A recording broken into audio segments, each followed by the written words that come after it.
On va poursuivre la visite. Ici, on est où exactement? Alors ici, on est dans la partie créative. Donc tu vois, il y a des employés qui sont un petit peu partout.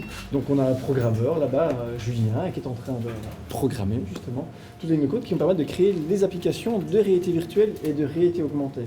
C'est important. Les gens pensent souvent qu'il y a juste les graphismes, mais derrière, il y a énormément de programmation derrière et d'algorithmie. Parce que ici, vous créez des applications. Voilà, ici on crée des applications, donc des applications sur mesure, des applications que les clients nous demandent ou même des produits que nous vendons. D'accord. Il y a un cheval que vous avez scanné? Oui, alors on a un petit cheval dans la scanner. Donc là, tu as par exemple une personne qui est en train de travailler sur une numérisation. On peut voir le cheval qui était dans la vitrine tout à l'heure, qui a été numérisé.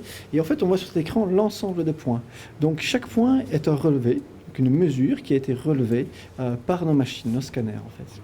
On voit que c'est très précis. On peut relever des millions et des millions de points sur une petite statue d'une vingtaine de centimètres seulement.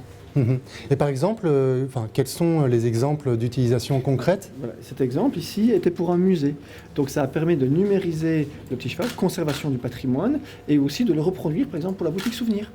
Oui, parce que vous avez aussi une activité où vous vendez finalement ce qu'on appelle des goodies, des petits éléments marketing par exemple. L'impression 3D sert aussi dans un but marketing ou dans un but de souvenir, comme je l'évoquais ici avec les musées, ou même quand on scanne le corps d'une personne, elle peut aussi repartir avec sa statue.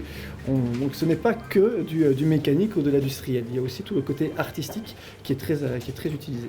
Et la particularité de votre business model finalement, c'est que ça vous sert à financer vos recherches et développement. Voilà, donc on a les parties event, le département événementiel, utilise beaucoup les technologies et donc permet de les rentabiliser et d'aller plus loin et de chercher des nouveaux concepts et toujours être en recherche de nouvelles choses. Très bien. On continue alors, on continue la visite.